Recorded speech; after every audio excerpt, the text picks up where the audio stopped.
Salut,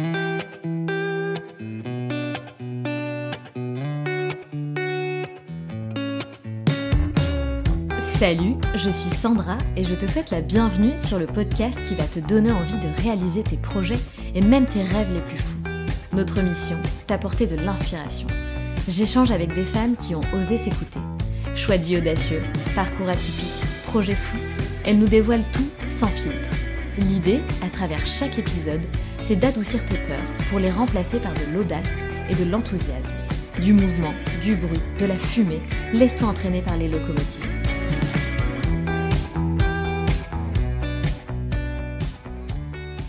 Camille a été atteinte de dermatillomanie pendant 15 ans et elle est devenue patiente experte.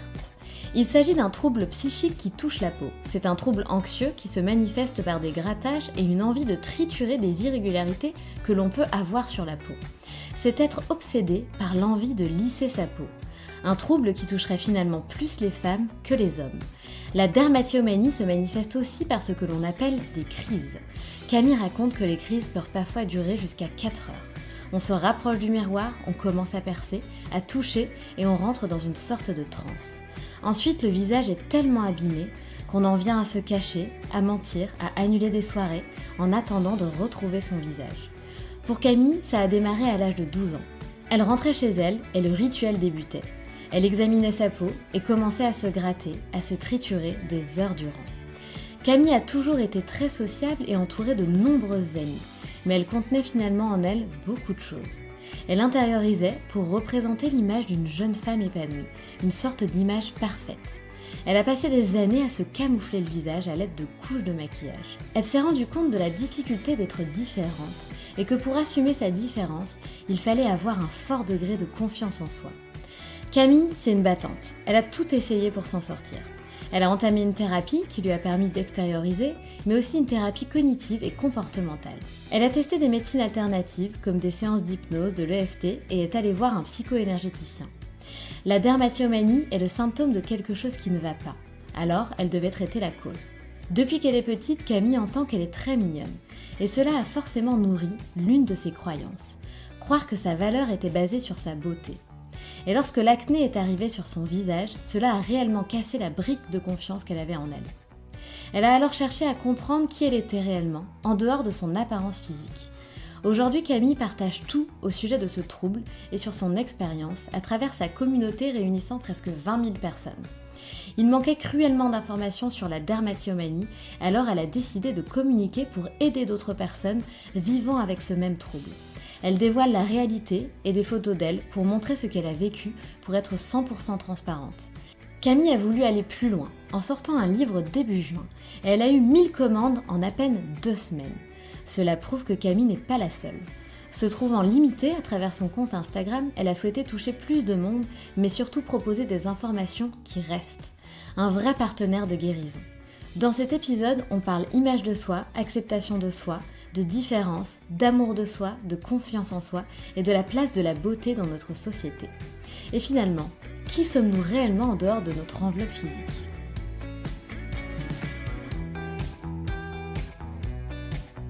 Bonjour Camille. Bonjour. Comment vas-tu ma chère Camille ?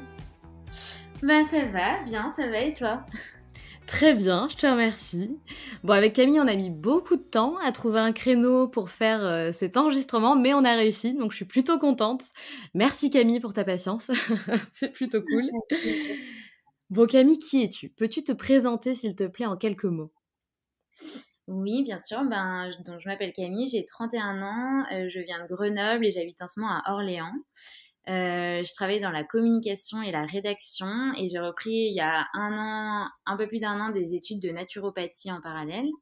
Et j'ai été atteinte pendant 15 ans d'un trouble qui est très peu connu en France, qui s'appelle la dermatillomanie, autour duquel j'ai créé tout un projet, une communauté, un compte Instagram et sur lequel je viens d'écrire un livre, voilà, pour partager mon histoire et comment j'ai réussi à m'en sortir. Exactement, et c'est d'ailleurs un sujet qu'on va forcément aborder durant cet épisode, et ça va être ma prochaine question. Est-ce que tu peux nous expliquer un peu Camille ce que c'est, ce fameux trouble dont tu parles, cette maladie entre guillemets, je ne sais pas si on dit que c'est une maladie d'ailleurs, par laquelle tu as été touchée? Oui, bah oui, on peut dire que c'est une maladie psychique. Et c'est vrai que c'est vraiment très très peu connu en France, alors que dans les pays anglo-saxons, par exemple, ça allait un peu plus sous le terme skin picking. C'est D'accord. un trouble psychique qui touche la peau, donc soit la peau du visage, soit le corps, soit partout. Et en fait, c'est un trouble anxieux, donc on va vraiment se réfugier dans des grattages, des triturages constants des petites irrégularités qu'on peut avoir sur la peau. Donc que ce soit juste des reliefs ou des boutons, des points noirs, des croûtes, on va tout le temps en fait regarder notre peau, vérifier son aspect et avoir envie de la lisser en fait en grattant, en perçant les petites imperfections qu'on voit. Et en fait, si c'est pas du tout connu, c'est parce que c'est beaucoup confondu avec de l'acné ou avec des pathologies de peau. Donc on va se dire ah ben elle a une acné un peu récalcitrante ou elle a plein de petites marques sur les bras, sur les épaules, etc. Mais en fait, on ne pense pas que c'est un trouble psychique. On va d'abord se dire que c'est un problème de peau. Alors que pour le coup, c'est vraiment nous, en fait, qui créons ces lésions. Il peut y avoir de l'acné à la base, mais pas forcément. Et en fait, par ces grattages et cette obsession constante sur la peau, ben, on va entretenir des imperfections, des croûtes, des rougeurs, etc. Et alors justement, est-ce que, j'insiste sur les femmes parce que je pense que ça touche, tu me diras si je me trompe, ça touche pardon, particulièrement les femmes. Est-ce qu'on n'est pas toutes un peu comme ça dans le sens où, bah, je sais que moi ça m'arrive de passer quelques minutes devant mon miroir à regarder, à éventuellement, toucher un peu, à regarder notre visage de près. D'ailleurs quand tu le dis d'ailleurs dans une de tes vidéos: «Arrêtez de regarder votre visage de si près, ça sert à rien». Est-ce qu'on n'est pas toutes un peu finalement sujettes à ça? Ben, si, je pense que c'est une bonne question parce que effectivement, je pense que c'est aussi dans notre nature de rechercher les choses lisses. Parce que le côté lisse, ça a aussi c'est associé avec une idée de normalité, voire de perfection. Et je pense que c'est un peu vers ça qu'on tend tous. Enfin, on aime bien ranger, par exemple, autour de nous. On aime bien quand les choses sont épurées, sont lisses. Donc c'est un peu pareil pour notre physique. Mais enfin, dans le cas de la dermatillomanie, ça devient vraiment pathologique parce que c'est poussé à l'extrême. En fait, quelqu'un qui va juste, voilà, il a un petit bobo, il va gratter sa croûte, bon, ça va l'empêcher de cicatriser. Bon, voilà, si c'est une croûte, c'est pas très grave. Et pareil pour un bouton, si on a du mal à garder un bouton blanc sur son visage, en fait, c'est pas de la dermatillomanie. La dermatillomanie, c'est vraiment quand ça devient obsessionnel, que c'est quelque chose qu'on peut pas réfréner, que ça induit des souffrances dans sa vie parce que, par exemple, on va annuler des soirées ou des rendez-vous après avoir fait des crises, comme on les appelle. On va vraiment être dans des moments où on peut pas s'empêcher de le faire, même si on sait, on a une petite voix qui nous dit tu devrais arrêter, c'est pas bien, on peut pas s'arrêter en fait. C'est vraiment de l'ordre du trouble obsessionnel, c'est plus fort que nous. Donc Ouais, ouais, ouais, bien sûr. Et alors, à quel âge ça a commencé? moi, ça a commencé avec l'arrivée de l'acné, donc vers 12 ans. Au début, voilà, j'avais juste de l'acné et je pense que ça me dérangeait, enfin comme un peu tout le monde. Hein. Je pense que c'est jamais agréable d'avoir de l'acné qui arrive sur le visage. Et j'ai commencé à triturer ma peau, mais de façon de plus en plus répétée et sur des temps de plus en plus longs. Et c'est devenu vraiment un rituel. Enfin voilà, dès que je rentrais chez moi, j'allais voir comment était ma peau, j'allais essayer de gratter ce que je pouvais gratter avec cette idée complètement irrationnelle que ça allait améliorer l'aspect. Alors en fait, ben non, à chaque fois c'est pire. Et voilà, je commençais à apporter du contrôle en fait sur cette peau au lieu de me dire bon bah voilà, mon corps va gérer, je vais mettre peut-être un produit ou autre et ça va passer. J'arrivais pas à accepter ça. Il fallait que j'essaye moi-même de contrecarrer cet aspect de ma peau que je pouvais pas supporter. Et donc petit à petit, c'est vraiment devenu un rituel. Et là, on a dépassé le stade de l'acné. Mais c'est important de comprendre que pour certains, ça démarre même pas sur de l'acné en fait. Ça va démarrer sur des petites blessures ou même ils vont se créer eux-mêmes leurs lésions. C'est fou. C'est complètement fou. Et alors, est-ce que c'est causé par une anxiété qui provient d'une source autre, une source extérieure, ou c'est simplement causé par le fait qu'on commence un jour et puis finalement ça devient une addiction? Ouais, c'est une super bonne question. Je pense que il doit sûrement y avoir les deux cas. Moi, après, je suis juste entre guillemets une patiente experte, donc je connais pas toutes les facettes de ce Bien trouble, sûr. etc. Mais bon, de mon expérience et de toutes les discussions que j'ai pu avoir avec des personnes atteintes, j'ai quand même l'impression qu'il y a toujours un fond d'anxiété, mais qui n'est pas que lié à l'apparence, hein, au fait qu'on ait des imperfections, des irrégularités, enfin qui est annexe à ça complètement et qui est souvent non conscient. en fait, moi, pendant des années, je me percevais pas comme une personne anxieuse. Enfin, au contraire, j'avais l'impression d'être hyper sociable, d'être à l'aise, j'avais plein d'amis, etc. Mais en fait, j'avais de l'anxiété qui était cristallisée sur certaines petites choses de mon quotidien, mais que je m'avouais pas. Et donc, du coup, j'étais sans cesse dans l'adaptation, je me posais plein de questions, je gardais plein de trucs à l'intérieur que je laissais pas transparaître. Et justement, comme pour ma peau, j'étais vraiment dans un truc d'image. Enfin, il fallait que je sois tout le temps la fille super souriante, super parfaite, qui réussit tout. Enfin voilà, j'étais vraiment là-dedans et donc j'intériorisais beaucoup. Et c'était finalement par ces grattages que je faisais sortir plein de choses, quoi, dans tous les sens du terme d'ailleurs. Bien sûr, bah, c'est évident. Et est-ce que tu as ressenti, d des regards de la part de certaines personnes un peu, «moqueurs» entre guillemets ou alors des personnes qui te jugeaient? Est-ce que tu as été écartée de certains groupes d'amis? Est-ce que ça allait jusque-là? Non, c'est pas allé jusque-là. Je pense que j'ai eu de la chance pour ça. Mais par contre, c'est vrai que, ben, surtout moi, ça a commencé quand même assez jeune. Et bon, au collège, il y a plein de gens qui ont de l'acné. Donc, voilà, il y a des gens qui vont faire des remarques. Mais en soi, c'est quand même un peu plus, entre guillemets, accepté, parce que c'est plus commun. Mais plus les années passaient, plus j'étais un peu la seule, finalement, à avoir des problèmes de peau. Et c'est vrai que, ben, j'ai une sœur qui est un peu plus jeune que moi. Et je me souviens que ses copines à elle, parfois, elles me disaient, ah, mais t'es une grande et t'as encore de l'acné. Enfin, ou des choses comme ça, c'était pas toujours facile à accepter. Et puis moi, je me suis du coup très tôt maquillée pour cacher ça, sauf que je savais pas du tout me maquiller. Donc, enfin voilà, limite, ça se voyait plus que l'imperfection à la base, quoi, parce que je mettais vraiment Ah des oui. petites touches de correcteur. Enfin voilà, je savais pas du tout faire. Et c'est vrai que j'ai eu souvent des remarques aussi sur le maquillage. On me disait, mais pourquoi tu te maquilles? Enfin, c'est pas du tout naturel. Enfin, tu devrais laisser ta peau comme elle est. On me faisait beaucoup de remarques sur ça. Alors en fait, pour moi, c'était hyper dur à entendre parce que limite, le seul truc que je voulais, c'était ne pas me maquiller. En fait, j'aurais rêvé de sortir comme ça, de pas me cacher, mais c'est juste que je pouvais pas, quoi. C'était pas un choix. Donc ça, Mais je bien pense que sûr. c'est dur. Mais par contre, je pense que j'ai eu de la chance d'être quand même bien entourée parce que j'avais un socle d'amis qui, pour le coup, voilà, au début, j'en parlais pas, mais petit à petit, j'ai commencé à en parler, ils ont accepté. Et même quand j'en parlais pas, ben, ils étaient pas dans le jugement. Enfin, notre amitié était basée sur autre chose. Mais c'est vrai que voilà, c'était aussi parce que je me cachais et après coup, avec la réflexion, je me suis rendu compte que c'est hyper dur dans notre société d'être entre guillemets différent. Enfin, dès qu'on a quelque chose qui sort de la norme, en fait, il faut quand même avoir une certaine dose de confiance en soi pour oser affirmer ça au grand jour et se dire ok, je m'en fiche, allez, j'ai plein de marques et je sors, etc. En fait, c'est tout à fait possible et c'est hyper louable. Enfin, moi, je trouve ça génial les personnes qui font ça, mais c'est vrai que c'est difficile en fait parce qu'il y a tout de suite des regards, des en fait, la différence, elle est hyper mal acceptée, quoi, je trouve. Donc, Oui, mais c'est ça, mais c'est comme tu dis, tu dis: «On est à la recherche un peu de la perfection, du teint parfait et cetera». Moi, je te rejoins là-dessus, c'est pas évident. Même moi, ça m'emmerde dans le sens où, tu vois, un jour où je vais être cernée, mais parce que de base, j'ai tendance à avoir des cernes et même si j'ai bien dormi, bah, si tu es pas maquillée et que tu as tes cernes, comme ça à l'air libre et que tu as juste pas envie de te maquiller, ben, tu vas potentiellement avoir une petite remarque du style: «Oh, mais ça va, tu as l'air crevée» et c'est un sup, mmh, c'est non, clairement un sup et finalement, ça nourrit tout ce truc de se dire: «Bah, il faut se maquiller, il faut avoir, bonne mine», pour ouais. finalement, rassurer limite, les gens et ne pas avoir de remarques, en fait. Ouais, carrément. Et après, je pense que la dermatomanie, ça repose pas forcément, c'est pas forcément toujours des personnes hyper coquettes qui veulent viser la perfection, même au niveau physique, etc. Il y a beaucoup de personnes qui sont comme ça, mais parfois de l'anxiété qui repose sur d'autres racines, voilà. Mais c'est vrai que quand même cette pression sur l'apparence, elle est assez fréquente et elle est nourrie de plus en plus par notre société, par les réseaux, par les jugements, etc. Donc c'est pas facile. Et du coup, ça rebondit sur aussi ton point d'avant, c'est qu'effectivement, c'est un trouble qui touche majoritairement des femmes. Donc, enfin, à part si les hommes ne se déclarent vraiment pas du tout. Et voilà, mais en tout cas, sur mon compte Instagram, on est 17 000 aujourd'hui et il y a 5% d'hommes seulement qui le suivent. Eh Donc, oui, voilà.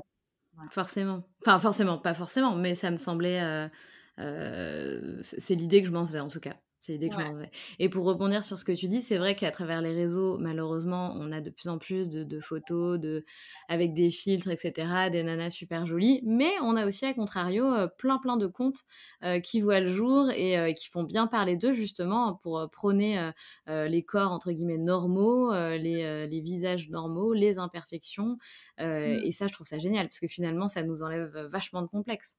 Ah bah c'est clair, moi c'est vraiment, j'espère que à terme ça évoluera dans ce sens et j'espère pouvoir contribuer aussi à mon échelle à créer des projets qui vont dans ce sens parce que je trouve que montrer la normalité, notamment sur le sujet de ma peau qui est un peu mon sujet de prédilection, là, c'est hyper important parce que, enfin ouais, aujourd'hui on en vient à avoir une vision complètement erronée de ce qu'est une vraie peau, alors qu'en fait, ben non, une peau c'est normal qu'elle ait des irrégularités, enfin c'est un organe en fait, c'est vivant la peau donc il y a peut-être parfois des rougeurs, parfois elle luit, enfin, mais en fait, c'est pas moche, quoi. Ça fait partie de. Au contraire, on devrait un peu célébrer ça parce que ça, c'est une preuve de son bon fonctionnement et voilà, et ça devrait pas être quelque chose de moche, quoi. Et au-delà de ça, je pense que le pire truc, c'est qu'effectivement, avec les réseaux, vu qu'en plus on zoome, on fait des photos très près, on prend cette habitude de regarder en détail les choses. Alors que finalement, la beauté, par exemple, d'une personne, c'est sa beauté générale. Enfin, on voit une personne dans sa globalité. C'est pas l'aspect de la petite parcelle de joue ou du front, quoi. Enfin, c'est un tout. Oui, c'est vrai et c'est très juste ce que tu dis, tu as utilisé le terme, c'est justement grâce à son bon fonctionnement et en fait, c'est super vrai ce que tu dis et d'ailleurs dans le programme, bref, qu'on a lancé, on en parle. On parle, tu sais, de l'amour de soi, de l'amour pour son corps, et que Mhm. justement avant de simplement regarder notre enveloppe physique, c'est génial de se rendre compte que ton corps fonctionne. C'est-à-dire que tu n'as pas tout le temps mal au ventre, que tu peux marcher, que tu es en bonne santé, que les aliments que tu manges, se digèrent normalement. Donc c'est vrai que tu as raison. C'est important de te dire, bah oui, ta peau a des imperfections, mais finalement, bah regarde comment elle fonctionne bien toute seule en fait. Ouais, c'est clair, surtout que, enfin, du coup, dans mes études de naturopathie, on parle beaucoup de la peau parce que ça fait partie des organes émonctoires, comme on dit. Donc, c'est un organe qui va éliminer, au même titre que, enfin, les reins ou les poumons, par exemple. Mais du coup, la peau, c'est quand elle fait sortir des imperfections, c'est qu'elle contribue à la bonne santé de notre corps et qu'elle fait sortir par les moyens qu'elle a, donc par ses pores, etc., des choses qui n'ont pas pu être éliminées autrement. Et du coup, elle nous envoie aussi des messages pour nous dire, ben, telle chose se passe peut-être mal dans ton corps, peut-être qu'il y a quelque chose que tu digères mal, peut-être qu'il y a un cosmétique que ta peau n'accepte pas. Enfin, voilà, on peut aussi en faire une alliée et dialoguer avec son propre dialogue à elle, quoi. Ouais, bien sûr. Et alors, est-ce qu'il faudrait finalement ne jamais toucher ces petits boutons, ces petites imperfections? Alors ça, je pense que c'est la question qu'il faut pas me poser parce que quand on a eu ce passif, je pense que j'aurais jamais une attitude 100% détachée de ma peau parce qu'elle a occupé ma tête et mes pensées pendant trop trop longtemps. Et pour moi, j'ai mené un tel combat contre mes imperfections que, enfin voilà, elles ont une, j'allais dire saveur, mais c'est pas trop le terme. Elles ont une place un peu particulière dans ma tête. Et pour moi, c'est encore hyper difficile d'avoir un bouton blanc, par exemple, et de l'oublier complètement, de me dire ah non, j'avais pas vu. Enfin, je pense que ça m'arrivera pas. Mais en fait, après, voilà, faut juste trouver le bon équilibre. Il faut savoir comment percer un bouton, comment, enfin, quel est le bon moment. Et pareil pour une croûte. Et je trouve que c'est vrai ce que tu dis, enfin, de célébrer la beauté de notre corps en fonctionnement, c'est aussi ça, c'est se rendre compte qu'en fait, notre peau, elle a passé des jours à créer une croûte. Bah, en fait, quand on l'arrache, on détruit tout son travail et on fait un peu revenir à zéro ses efforts. Donc, c'est aussi prendre conscience de ça, c'est important et ça nous fait voilà fonctionner de concert avec elle plutôt que essayer de nous contrôler un truc qui finalement est pas de notre sort quoi, c'est son travail à elle. Complètement, complètement. Et alors comment tu t'es sortie, de ça? Parce que si je me trompe pas, tu parlais de crise et tu expliquais, dans une autre vidéo que j'ai regardée oui, je me suis renseignée à ton sujet avant qu'on discute ensemble, que certaines crises pouvaient, durer, 4 heures par exemple. Alors comment on sort de ça? Comment on arrive à finalement se débarrasser de ces crises? Ouais, bah c'est vraiment les pires moments, ça par rapport aux troubles. Et en fait, on va dire qu'il y a deux manières d'avoir des crises de dermatillomanie. Soit ça va être à la vue. Donc moi, c'était typiquement, voilà, dès que j'allais me démaquiller le soir, par exemple, bah, j'allais dans la salle de bain, je me rapprochais hyper près du miroir et je regardais dans les moindres détails. Et là, en fait, ça enclenchait un cercle vicieux et je voyais quelque chose. Après, je me disais, ah, bah, je vais aller voir autre chose sur ma peau et je perçais tout ce que je voyais, même des pores, en fait, des choses qui n'avaient pas du tout besoin d'être percées. Et du coup, ben, c'était la débandade, entre guillemets, et ça pouvait durer effectivement jusqu'à 4 heures. Et la deuxième manière, ça va plus être par le toucher. Donc, c'est des personnes qui vont passer leurs mains sur leurs bras, sur leur dos, leur poitrine, leurs jambes, et qui vont un peu gratter, arracher toutes les petites irrégularités qu'elles voient. Et en fait, finalement, dans les deux manières, c'est un peu la même chose qui se passe et le départ, il est souvent inconscient. Parfois, moi, je me rappelais même pas de comment j'étais arrivée dans la salle de bain, en fait. Il y avait quelque chose qui Ah, m'avait waouh, et enfin ouais, je sais pas, j'avais eu c'est besoin fou. d'y aller, mais sans vraiment même me l'expliquer. Je m'étais retrouvée comme ça devant le miroir et ça va être pareil pour les personnes qui grattent leur corps sans s'en rendre compte. Et c'est vraiment le plus dur parce qu'on se sent complètement dépossédé de nous-mêmes. Il y a vraiment quelque chose qui nous domine et qui nous pousse à effectuer des comportements qui pourtant sont destructeurs. Et en fait, pendant la crise, on est tellement proche de la peau et de ce qu'on voit on n'a pas du tout conscience de ce qu'on fait, quoi. Et c'est vraiment quand on sort de la crise, on sort d'une transe, entre guillemets, que là, on voit le résultat, enfin, ce qu'on a fait, on prend conscience que c'est rouge, que c'est boursouflé, etc. Alors que sur le coup, on était comme missionné dans quelque chose et on pouvait pas s'arrêter, quoi. Donc ça, je pense que c'est le pire parce que quand on en sort, il y a une déferlante d'émotions hyper négatives, de culpabilité, de tristesse, de. Enfin moi, ça m'est arrivé parfois j'avais une peau qui était tout à fait normale, enfin voilà, avec quelques petites irrégularités, mais rien, enfin d'un peu plus loin, ça se voyait pas. Et une heure après, ma peau, elle était complètement ravagée, quoi. Je me disais mais c'est pas possible, comment j'ai pu faire ça? Eh ouais. C'était horrible et après ben on sait que ça va prendre des jours à cicatriser, qu'on va devoir se cacher, mentir, annuler des trucs. Enfin, c'est vraiment le pire quoi. Ça c'est la phase la plus difficile de ce trouble. Et en fait, le chemin de guérison, il est pas facile parce que déjà, bah, c'est un truc qui est pas du tout connu. Et moi, quand j'en ai pris conscience, enfin, justement, je savais pas que c'était un trouble. Je pensais vraiment que j'avais une mauvaise habitude, que j'étais toute seule à faire ça, que comme tout le monde, j'avais de l'acné. Mais par contre, comme personne, j'arrivais à m'arrêter d'y toucher. Et je me disais, mais c'est pas possible, quoi, d'être aussi nulle. Enfin, pendant quasiment 10 ans, je me suis dit ça et je me suis dit allez, c'était la dernière fois, que maintenant j'allais me reprendre en main, que j'allais y arriver, je me faisais des challenges, etc. Et il y a juste un moment où on prend conscience que ça fonctionne pas, quand on se dit, mais c'est pas possible, il doit y avoir autre chose. Et là, je suis tombée sur des groupes Facebook dédiés à ce trouble en anglais, donc au skin picking. Et là, j'ai vraiment vu des personnes qui mettaient des photos, qui racontaient des expériences similaires aux miennes. Et je me suis dit, ok, bon, bah, je suis pas seule, ça a vraiment un nom et c'est un trouble, en fait. C'est pas juste une mauvaise habitude. Bien sûr. Ah bah, c'est clair. Enfin, a priori, vu comme tu en parles et d'ailleurs, toutes les Ouais, ouais. informations que tu donnes à travers ton compte, on comprend bien que ça va au-delà, clairement. Alors comment t'es Mm. sortie de ça? Est-ce que tu t'es fait accompagner? Ouais, bah, au début, je voulais pas me faire aider parce que je pense que, bah, je sais pas, il y avait sûrement une partie un peu d'ego où je me disais, mais non, mais c'est pas possible pour un comportement aussi bête, entre guillemets, je vais quand même y arriver, quoi. Enfin, j'avais vraiment ce truc dans ma tête. Et en fait, c'est une de mes meilleures amies un jour qui m'a dit, mais si t'as tout essayé et que ça fonctionne pas, faut que tu prennes le problème dans un autre sens et que tu essayes autre chose, quoi. Et du coup, on m'a recommandé un psychiatre, donc j'avais commencé une première thérapie qui m'a beaucoup aidée dans le sens où déjà ça m'a fait parler, ça m'a fait extérioriser plein de choses que je gardais à l'intérieur depuis des années parce que j'en parlais quasiment à personne. J'avais peut-être deux amis qui étaient au courant de ça, mais c'est tout. Et c'était un psy qui connaissait pas la dermatomanie, mais pour autant il a vraiment compris que c'était comme une addiction. Il l'a vraiment rapproché d'autres troubles et du coup c'était pas gênant qu'ils connaissent pas. Et par la suite, ben, j'ai fait d'autres thérapies. J'ai fait une thérapie TCC. C'est les thérapies cognitivo-comportementales qui sont très indiquées pour les cas de TOC, d'addiction, etc. Parce qu'elles vont vraiment permettre de déconstruire des comportements liés à des pensées, liés à des émotions. Donc, on va vraiment travailler sur toutes ces choses qui sont intriquées et qui finalement donnent vie à ce trouble dans notre quotidien. Et donc ça, avec ça, j'ai fait énormément de progrès. Et en parallèle, j'ai aussi testé pas mal de médecines alternatives. J'ai fait des séances d'hypnose qui m'ont beaucoup apaisé aussi. J'ai fait de l'EFT. Je suis allée voir un psycho-énergéticien. Enfin, j'ai un peu testé les choses qui m'attiraient. Et finalement, à chaque fois, ça me permettait d'avancer un peu plus loin dans la connaissance de moi, la connaissance de mon trouble, etc.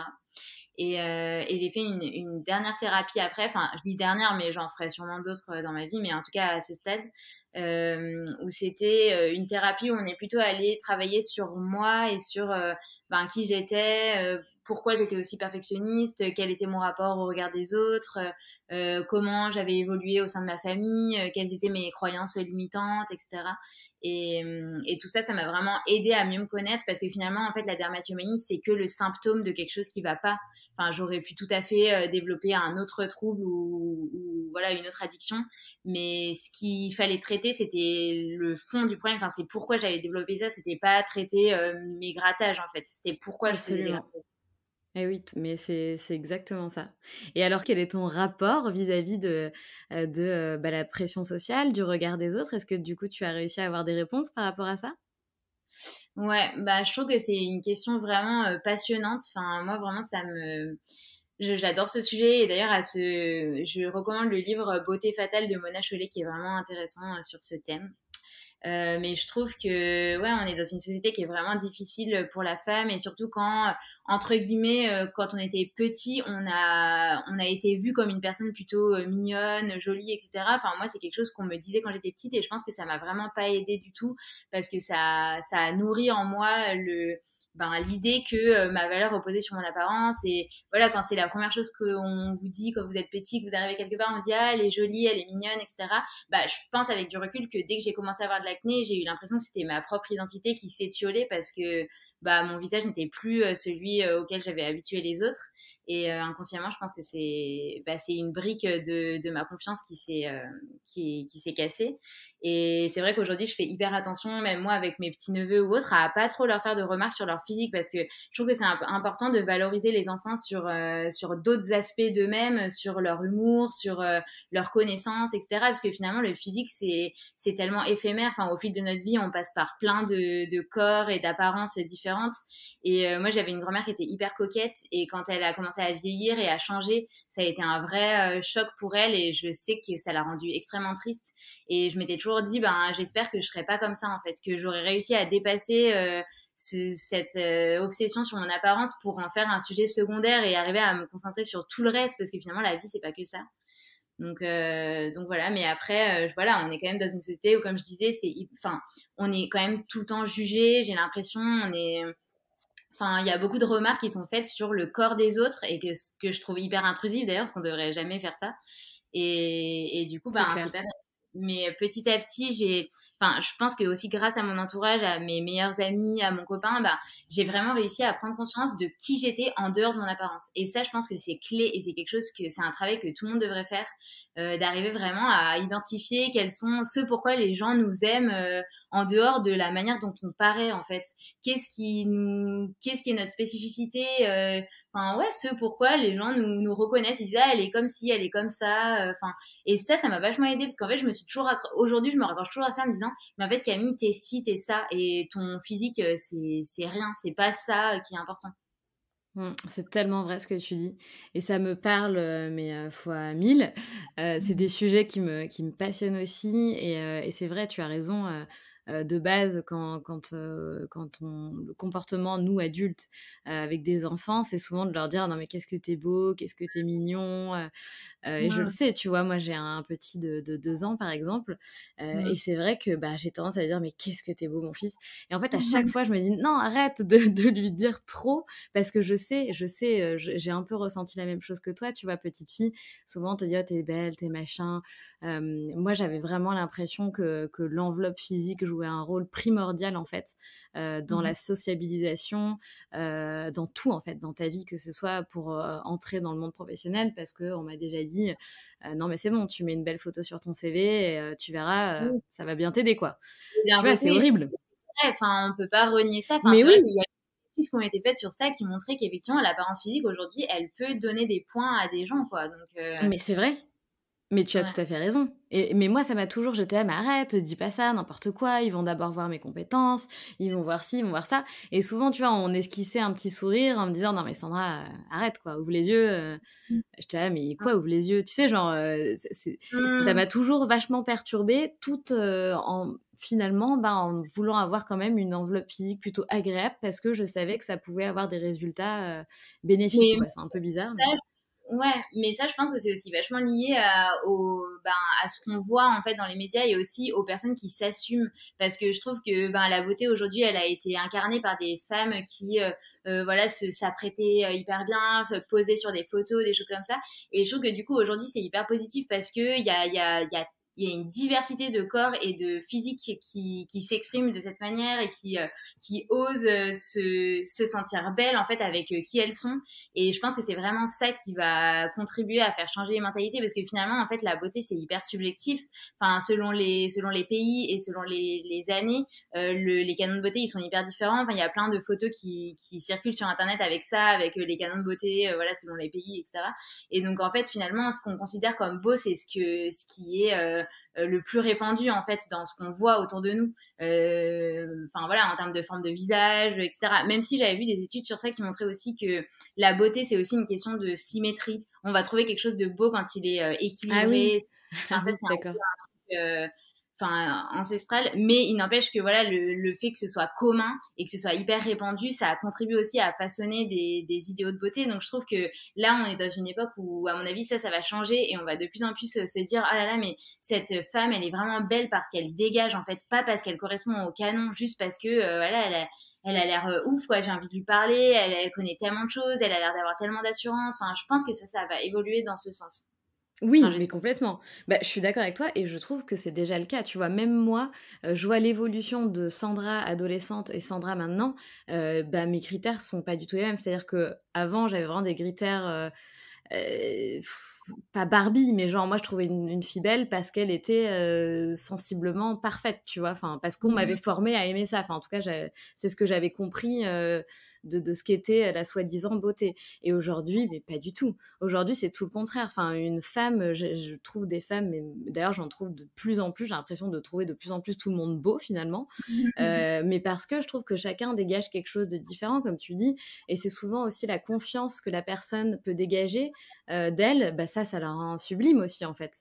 Ouais, C'est ouais. magnifique, une femme qui a confiance en elle, peu importe son physique, bah en fait on la trouve belle parce qu'elle dégage des trucs super forts et qu'elle a, comme tu dis, sa personnalité. C'est ça en fait qui fait la beauté, je pense, d'une personne finalement. Ouais, clairement, je suis trop d'accord. Donc ouais, c'est des sujets, je pourrais en parler des heures, c'est des sujets tellement, tellement passionnants, tellement intéressants. Et encore une fois, je suis tellement heureuse de voir, tu vois, on dit souvent Instagram, c'est difficile parce qu'il y a des photos de femmes parfaites et cetera. Mais je pense, que ça aide aussi, certaines nanas avec tout ce truc de body positif, la body, optimisme, je ne sais pas trop quoi. Mm. Finalement, ce mouvement aide énormément de femmes, pardon, dont moi, ça m'a vraiment aidé à me dire: «OK, bah, mon corps, il est comme ça et je l'aime parce que, bah, parce qu'en fait, il y a plein de corps différents et c'est génial si tu aimes ton propre corps et que tu arrives à te mettre en avant, et pas à vouloir ressembler à une espèce de Barbie parce que, i on a dit qu'il fallait être comme ci, comme ça, toute parfaite, toute Mhm. lisse». C'est dommage en plus, c'est dommage finalement. Ouais, ouais, clairement. Donc D'accord. tant mieux qu'il y ait toute cette rébellion et que ça évolue. Alors aujourd'hui, tu as une très belle communauté qui, rassemble de plus en plus de personnes et de femmes, comme tu le disais. Qu'est-ce qui s'est passé? À quel moment tu t'es dit: «Je vais communiquer là-dessus, je vais partager des photos qui sont quand même», tu as du courage, quoi. Tu as du courage de partager certaines photos, de divulguer, en fait, toute la vérité, tout ce qui se passe à travers ce trouble, tout ce que tu as vécu en toute transparence. Mhm. Qu'est-ce qui t'a donné envie de partager tout ça? Ben, je pense que moi, dans mon histoire, j'ai tellement souffert de me sentir seule et de ne... Enfin voilà, après chaque crise, je regardais sur Google s'il n'y avait pas un nouvel article qui était sorti sur ça. Je me disais, mais enfin, quand est-ce que je vais enfin trouver des solutions à ça, quoi? Et je pense que c'est quelque chose qui inconsciemment était dans ma tête depuis longtemps, où je m'étais dit, bah si un jour je m'en sors, je veux partager, je veux essayer d'aider à mon échelle. Et en fait, en 2017, j'ai quitté mon CDI. Enfin, ça faisait 2 ans que j'y étais. C'était mon premier job. Et j'ai décidé de me lancer en freelance à mon compte dans la communication et la rédaction. Et en fait, au bout d'un an de freelance, je me suis rendu compte que finalement, j'avais certaines capacités qui me permettaient d'endosser ce rôle, entre guillemets, parfaitement parce que je savais communiquer, je savais écrire. Et en plus, j'avais été atteinte de ce trouble et j'étais en train d'en guérir. Donc je me suis dit finalement tout ça concourt à ce que bah, je crée quelque chose autour de la dermatomanie parce que surtout que dans mon travail de freelance, bah, j'accompagnais des entreprises à améliorer leur com, à mieux faire passer leurs valeurs et qui elles étaient par les mots et je voyais l'impact que ça pouvait avoir, donc je me suis dit mais si on fait ça sur la dermatillomanie, ben ça pourrait enfin faire sortir ce trouble de l'ombre quoi, enfin il y a vraiment quelque chose à faire et même si au début j'avais quelques réticences parce que je me suis dit effectivement ça va peut-être impliquer de dévoiler, enfin il y avait pas non plus tout le monde dans mon entourage qui était au courant de ça, enfin il y avait même pas non plus beaucoup de personnes. Mais après, les choses, elles se sont fait naturellement. Au début, je montrais pas, enfin, donc j'ai lancé le compte Instagram. Au début, je montrais pas de photos. Puis après, j'ai diffusé une première photo. Et en fait, j'ai eu plein de recours de retours encourageants. Les personnes me disaient, ben, ça m'aide vachement de mettre un visage derrière tout ça. Et je me suis rendu compte qu'en fait, je pouvais pas continuer ce projet sans me dévoiler moi. Enfin, c'était aussi donner un côté humain à ça. Et puis finalement, le message, il n'était pas cohérent si j'assumais pas euh, tout ça, enfin si je montrais pas exactement la réalité de ce trouble. Donc voilà, et en fait ça a grandi hyper vite. Enfin, en quelques mois, on était 500, puis 1000, et puis là, ça fait un peu plus de 2 ans, on est 17 000, et tous les jours, il y a des personnes qui arrivent en me disant, bah voilà, je viens de découvrir que ça avait un nom, ça fait X années que je fais ça, et c'est un soulagement énorme. Enfin, il y a plein de personnes qui me disent qu'elles pleurent en lisant les articles sur mon blog ou en découvrant un post. Enfin, et je comprends totalement ce sentiment. En fait, c'est tellement fort parce que découvrir que ça a un nom et qu'on n'est pas seul, c'est aussi découvrir qu'il y a des solutions et que c'est possible de s'en sortir. Donc, c'est énorme, quoi. Ouais, tout Donc, à fait, mais clairement. Et aujourd'hui, d'ailleurs, tu as décidé d'aller encore plus loin et tu as écrit un livre, c'est ça? Pour parler du coup de ce trouble, des solutions, j'imagine. De quoi parles-tu exactement dans ce ouais. livre qui a eu un très fort succès, si j'ai bien compris? Ouais, bah, il est sorti le 3 juin là, 2021 et c'est vrai que j'ai atteint les 1000 commandes en à peine 2 semaines, donc ça a été vraiment un énorme Ouais, c'est lancement. dingue. Et en fait, enfin, je me suis rendu compte par le compte Instagram que j'étais vite limitée dans le contenu que je partageais parce que sur le compte, je partage des informations sur la dermatomanie, je partage des bouts de mon histoire, je partage des exercices, des conseils, etc. Et des témoignages aussi. Mais en fait, enfin, Instagram, c'est un peu, déjà, il y a qu'un certain pourcentage des gens qui nous suivent qui voient nos posts. Je me suis rendu compte petit à petit que, par exemple, parfois, je republie un post et en fait, ce post, il marche hyper bien parce qu'en fait, il y a plein de personnes qui l'avaient pas vu. Ah, c'est Et du fou. coup, j'avais l'impression qu'en fait, enfin voilà, j'étais tout le temps en train de répéter les mêmes choses en fait, et à chaque fois que les gens m'envoyaient des questions en message privé et je renvoyais des posts à moi en disant ok bon bah tel post ça va t'aider, tel post va répondre à ta question, tu peux aussi faire tel exercice via ce post, etc. Et donc finalement je me suis dit il faut un objet en fait, il faut quelque chose que qu'on puisse avoir dans la main et qu'on puisse parcourir, qu'on puisse relire si on le veut, qu'on puisse annoter, via lequel on peut s'appuyer un peu comme un partenaire de guérison quoi, un peu comme si j'étais dans la poche de toutes les petites personnes qui souffraient et que je pouvais leur dire ok ben fais ça, moi ça m'a aidé. Enfin, sachant que en soi je suis pas psy, mais je peux inspirer par mon expérience et faire une sorte d'effet miroir pour que ça invite les personnes à peut-être faire la même chose ou pas, ou comprendre aussi des choses que j'ai compris au fil de mes thérapies, etc. Donc je me suis dit que le livre c'était un peu le format le plus adapté et surtout que ça permettait d'avoir un déroulé chronologique en fait, de montrer ben, comment ça avait commencé, quelles avaient été mes plus grosses difficultés, qu'est-ce que j'avais essayé, qui avait marché, pas marché, puis les avancées, les pas en arrière, enfin voilà, de faire tout un déroulé en fait, de plonger en fait dans le cerveau d'une dermatillomane et de comprendre ce que c'est, comment on peut faire pour en guérir. Et du coup, c'est un livre qui est quand même assez gros parce qu'il fait 316 pages et il est en format 16-24, donc c'est pas un poche, c'est plus grand qu'un poche. Et en fait, au début, il y a toute une partie sur qu'est-ce que ce trouble, sachant qu'il y a 2 ans, j'ai lancé une enquête sur la dermatillomanie que j'ai diffusée via mon compte Instagram et à laquelle plus de 2000 personnes ont répondu. Donc, Waouh. ça commence à faire des moyennes assez intéressantes sur comment les gens ont vécu ça, donc à quel âge ça s'est déclenché chez eux, quels sont leurs traits de personnalité les plus saillants, en quoi ça les gêne dans leur quotidien, sur quelles zones du corps ils attaquent leur peau. Enfin, voilà, j'ai plein de chiffres comme ça. Ça m'a permis aussi de créer une section qu'est-ce que la dermatillomanie qui est assez précise. Ensuite, il y a toute une partie qui est le déroulé de ma propre histoire, donc comment ça s'est passé, comment j'ai fait pour en sortir, etc. Et en fait, tout au long du livre, j'ai créé des petits encarts avec plein d'informations sur la santé, sur le soin de la peau, sur la cicatrisation, sur les routines de soins, sur la relaxation, la santé psychique, sur les hormones, sur la naturopathie, sur les thérapies, comment se faire accompagner, comment choisir un bon thérapeute. Enfin voilà, j'ai fait plein d'encarts au fil de ce qui se passait moi dans ma vie pour aider les gens à aller plus loin avec des recommandations lecture, films, etc.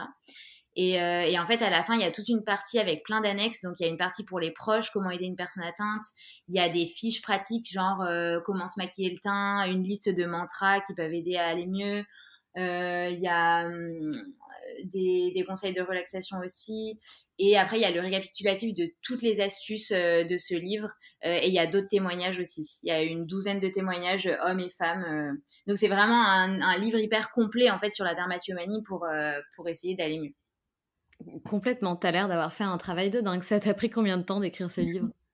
Bah, je pense que dans ma tête, ça a été 2 ans et demi à peu près, parce que j'avais une note dans mon téléphone où je continuais toujours Ah, à penser à des choses, etc. ah oui.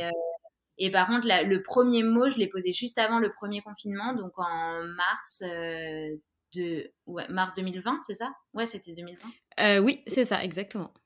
Et du coup, ben là, j'ai terminé l'écriture en juin, quoi. Donc ça a été 1 an et quelques de vraiment écriture pure. Et j'aurais jamais pensé que ça prendrait aussi longtemps, parce que en fait, j'avais énormément de notes, j'avais toute ma trame, voilà, je savais exactement ce que j'allais dire. Et je m'étais dit, ben en 4 mois, ce sera bon, quoi. Mais en fait, non. Enfin, on pense toujours à des nouvelles choses. Et je me suis aussi vachement nourrie des discussions que j'ai eues avec les personnes de ma communauté. Ça m'a fait penser à des choses. Je me suis dit, ah oui, il faut absolument que je parle de ci, que je parle de ça, que je réponde à telle question qui revient souvent. Enfin, voilà. Donc, et puis j'ai fait énormément de recherches aussi à côté, quoi, pour que ce soit hyper carré sur toutes les sources, sur la santé, sur l'alimentation, le soin de la peau. Enfin, ouais, ça a été vraiment un gros, gros, gros travail, mais je pense qu'il m'a aussi servi à moi. Enfin, c'était une manière de boucler la boucle aussi de tout ce que j'avais vécu et de transmettre, voilà, de donner le bébé pour que ça aide d'autres personnes. Mais c'est clair. Non, c'est formidable ce que tu as fait, et je suis certaine que ça va aider, inspirer beaucoup de monde et c'est important, moi je crois beaucoup au pouvoir de l'inspiration. C'est important en fait qu'on essaie en tout cas d'inspirer, chacune à notre niveau, les personnes qui ont, des besoins ou qui ont rencontré des soucis, Ouais. équivalents à ce qu'on a pu rencontrer dans notre vie. Donc c'est vraiment Ouais, super. ça, je pense que c'est hyper fort parce que en plus, enfin, parfois, moi, ça m'est arrivé plein de fois de lire des livres sur, voilà, comment me relaxer, comment prendre soin de ma peau, mais je trouve que c'est jamais aussi fort que quand on lit vraiment l'histoire de quelqu'un qui a vécu exactement la même chose et dans les mots de laquelle on se reconnaît, en fait. On peut se dire, ah là là, mais c'est fou, en fait, ce qu'elle décrit, c'est moi. Enfin, du coup, Oui, il y a une identification qui est tellement forte que on complètement. s'identifie aussi aux efforts qu'elle fait et à la guérison qui arrive, quoi. On arrive mieux à se visualiser, vivre la même chose, et du coup, ben, ça devient concret, quoi. Je trouve que ça, c'est hyper fort. Mais complètement. Bah, en fait, ça résonne vachement plus en nous parce qu'on a l'impression, limite, d'être amis ou en tout cas, on se dit: «Mais cette fille, il faut que je la rencontre, quoi». C'est Oui, c'est c'est c'est ça. une évidence. Ouais, ouais, Ouais. tout à fait. Et tu parles de naturopathie, donc aujourd'hui, tu aimerais aussi en parallèle, devenir naturopathe, c'est ça? Bah, en fait, moi, là, j'ai 31 ans et j'ai découvert la naturopathie quand j'avais 25 ans. Et ça m'a vachement aidée. Enfin, j'ai vraiment, en tout cas, compris que le corps et l'esprit, ça formait un tout. Et qu'en fait, n'importe quel symptôme que nous envoyait notre corps, c'était le signe d'un déséquilibre plutôt général. Et que, voilà, parfois, je sais pas, on va avoir des douleurs articulaires, mais qui sont liées à la qualité de notre sommeil ou à ce qu'on mange. Enfin, voilà, que tout est lié, en fait, et que c'est hyper important de chercher la cause de tous nos maux MAUX. Donc ça m'a permis de m'intéresser au corps humain, à notre fonctionnement et tout ça. Et je me suis dit, ben, un jour, il faudra que je me forme pour pouvoir à mon tour aider et éduquer aussi. Enfin, parce que finalement, un naturopathe, c'est ça, c'est un éducateur de santé qui va plutôt faire de la prévention, aider les personnes à mieux comprendre leur corps et ce qui leur convient le mieux à tous les aspects, que ce soit alimentaire, exercice physique, hydratation, etc. Et du coup, effectivement, je me suis formée au Sénato il y a 1 an. Là, je finis mes études en octobre. Pour l'instant, j'ai plein d'idées liées à ce diplôme. Je sais pas encore exactement comment je vais l'exploiter, mais j'aimerais bien faire des consultations, mais avec vraiment une spécialité sur le soin de la peau et les hormones. Parce que je trouve que voilà, au fil de mes discussions avec les personnes de mon compte Instagram, bah, je me rends compte que déjà il y en a plein qui connaissent pas la naturopathie, c'est pas non plus hyper connu en France encore, et il y en a plein qui savent pas vraiment en fait comment cohabiter au mieux avec elles-mêmes entre guillemets, au niveau alimentaire, comment interpréter certains signes, voilà, que ce soit au niveau digestif, au niveau des maux de tête, au niveau des bah voilà des symptômes que nous envoie le corps, comment interpréter ça en fait. Et j'aimerais bien faire vraiment réussir à avoir cette mission d'éducation et aider les personnes à se soigner au mieux, parce qu'en fait les problèmes de peau, même la cicatrisation, même si on n'a pas de problème de peau à la base mais qu'on est dermatillomane par exemple, bah en fait on peut optimiser ça à fond avec une bonne hygiène de vie, mais il faut juste savoir comment quoi. Et je pense que j'ai des choses à apporter sur ça, mais après il faut que je vois sous quelle forme je vais le décliner. Voilà. Oui, bien sûr. En tout cas, on sent qu'il y a un lien qui est plutôt, évident, clairement. Ouais, Donc, ouais, ouais, très bonne idée. Et c'était d'ailleurs ma dernière question. Quels sont du coup tes futurs projets? Puisque tu as quand même une communauté qui prend vachement d'ampleur. Tu as un livre qui vient de sortir et qui rencontre un grand succès. Donc quels sont, c'est quoi finalement voilà, tes futurs projets, ton objectif à travers, cette communauté? Oui, bah, j'ai plein de projets, plein d'envies. Je vois vraiment ma vie pro comme plutôt voilà un équilibre entre plusieurs activités, parce que j'aime pas avoir qu'une seule activité. Donc du coup, je pense que je vais continuer à développer ce livre. J'aimerais bien qu'il soit disponible dans certains magasins, parce que je sais que pour certaines personnes, c'est pas forcément toujours, ils aiment pas acheter en ligne. Donc voilà, je vais faire ce travail, je pense, à partir de la rentrée. Je vais faire traduire le livre aussi, d'abord en anglais. Parce que en fait, il existe très peu d'ouvrages sur la dermatillomanie, et c'est pareil dans le monde anglo-saxon, et surtout il n'existe pas de témoignages de guérison, donc je pense que ça pourrait aider d'autres personnes.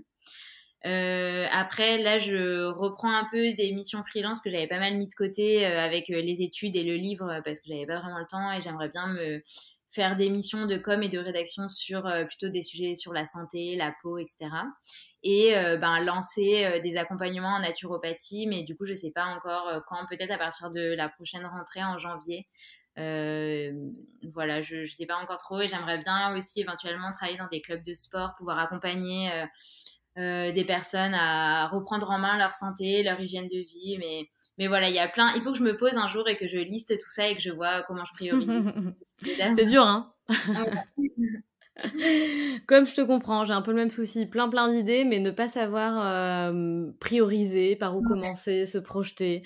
c'est ça. Ouais, c'est un sacré boulot. Ouais.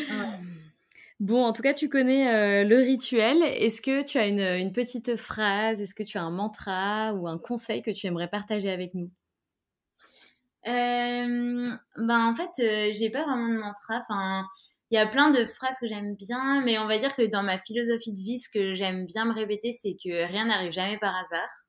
Voilà, je pense qu'on en prend souvent conscience après coup, mais en fait, j'aime bien faire confiance à la vie et me dire que tout ce qui arrive, c'est soit des signes, soit des leçons, soit voilà. Enfin, j'aime bien me dire que je suis dans une dynamique positive en fait, et que l'univers entre guillemets agit toujours pour que je réussisse et pour que les choses se passent bien. Donc voilà, faire confiance à ça, même quand c'est des difficultés, et essayer de voir ce qu'on peut en retirer. Et j'aime bien me dire qu'en fait, on est tous là sur Terre pour quelque chose, en fait, et que quand on n'est pas bien, quand au quotidien, il y a plein de choses qui vont pas, qu'on est toujours triste ou autre, ben c'est souvent le signe qu'on n'est pas dans notre zone, en fait, dans laquelle on devrait être, et qu'on n'apporte peut-être pas ce qu'on devrait apporter, qu'on développe pas les compétences qu'on peut apporter, et qu'en fait, on est tous là pour une raison, et qu'on est tous là pour être bien. Que si on est dans notre zone de génie, entre guillemets, ben on va être super bien, et on va avoir plein d'idées, on va faire plein de choses. Ça, je pense que c'est hyper important de le comprendre, parce que voilà, il y a aucune fatalité, quoi. Il y a personne qui est sur Terre pour passer une vie horrible. Donc, Oui, c'est vrai, ça, tu tout à fait enfin, j'ai l'impression que tu as raison. En tout cas, j'ai envie de croire à ça aussi. oui. C'est tout à fait vrai. Et ton rêve de petite fille, alors, c'était quoi? Alors, je suis passée par plusieurs rêves. D'abord, je voulais être danseuse étoile. Après, je voulais être archéologue. Donc, finalement, avec la dermatillomanie, j'étais un peu archéologue de ma propre peau. Mais après, sinon, je voulais être écrivain, et c'est vrai que quand j'étais petite, j'ai créé plein de petites nouvelles, plein de petites histoires tout le temps. J'ai écrit des 50 carnets secrets, je crois, les petits carnets avec les petits cadenas là. Oui. Donc, à écrire, et du coup je pense que c'était ça, et du coup je suis hyper contente aujourd'hui que finalement grâce à la dermatillomanie j'ai pu accomplir ce rêve-là. Enfin, ça paraît fou, mais finalement c'était une conséquence positive de cette souffrance, et donc voilà, je peux lui dire merci aujourd'hui grâce à ça. Mais complètement. Et tu sais, c'est fou, enfin, je le répéterai jamais assez, mais j'adore poser cette question parce qu'elle a vraiment un sens. En fait, on se rend compte à chaque fois, hein, enfin pas à chaque fois, mais franchement très très souvent, que le rêve de petite fille qu'on avait, on est en fait en train de le réaliser. Donc il y a vraiment un lien entre cette envie, ce désir qu'on a petite quand on n'est pas encore pollué par toute justement cette pression sociale, l'environnement extérieur, etc. Ouais. Et finalement, ce qu'on va venir à accomplir en tant que femme, jeune femme, il y a vraiment un lien, quoi. Ah, mais ça, c'est sûr, et c'est pour ça aussi que je me dis que finalement, en fait, au fil de mon parcours, je me suis rendu compte de pourquoi j'étais en déséquilibre aussi à l'intérieur de moi, et donc, entre guillemets, pourquoi la dermatillomanie, elle s'était manifestée, parce que ça montre toujours qu'il y a un problème, qu'on n'est pas aligné avec certaines parties de nous. Et finalement, aujourd'hui, je me destine beaucoup plus vers des métiers de la relation d'aide. Je me suis rendu compte que j'avais besoin d'aider les autres, d'apporter aux autres des choses, et que j'adorais écrire, que j'avais vraiment besoin de m'exprimer par l'écriture. Et j'ai l'impression que c'est la dermatillomanie qui m'a poussée à accomplir ça, parce qu'avant, je me l'autorisais pas, en fait. Je me destinais vers d'autres types de métiers, et le fait d'avoir pu transmettre cette expérience et d'avoir pu transformer tout ça en un projet où j'aide, où j'accompagne, etc., ça a été le pont vers cette mission qui était peut-être juste ma mission originelle de vie, mais que je m'autorisais pas à accomplir, quoi. Mais Donc complètement. ouais, c'est hyper intéressant. Mais ouais, c'est super intéressant, et c'est très vrai. Et en tout cas, je pense que c'est important finalement de donner une raison aux épreuves plus ou moins difficiles qu'on rencontre, puisque finalement, ça les transforme en choses super, quoi. Regarde ce que tu as réussi à accomplir finalement en tournant ce que tu as vécu, en le tournant de manière positive finalement. Mais oui, je suis trop d'accord. Ça, c'est vrai que c'est hyper fort. Dans n'importe quel trouble, en fait, on pourra toujours trouver effectivement des choses que ça a détruit dans notre vie, des regrets, etc. Mais on pourra toujours aussi trouver du positif. Et en général, pour tout le monde, ça permet quand même un retour à soi, à l'écoute de soi, la meilleure compréhension de qui on est, au fait de se prioriser aussi dans le quotidien, réapprendre à s'aimer, à trouver du temps pour soi. Dans n'importe quelle pathologie, qu'elle soit physique ou mentale, en général, on arrive à cette conclusion-là. Et déjà, rien que ça, c'est énorme. Donc, on peut dire merci à notre trouble pour ça. Complètement. Et puis je finirai en disant que tout est une question de perception. C'est Oui. c'est totalement ça. Merci infiniment en tout cas Camille pour ton témoignage. Je suis très, très heureuse qu'on ait pu avoir cet échange, et qu'il soit transmis à travers, le podcast et Locomotive, et j'espère que tu vas en inspirer plus d'une, et peut-être que tu auras des messages ou des retours de certaines locomotives, qui sait. En tout cas, merci infiniment pour ton témoignage Camille. Merci à toi, merci beaucoup. Et à bientôt. Salut Camille. À bientôt. Si tu as aimé cet épisode, je t'invite à laisser 5 étoiles et un commentaire sur Apple Podcast.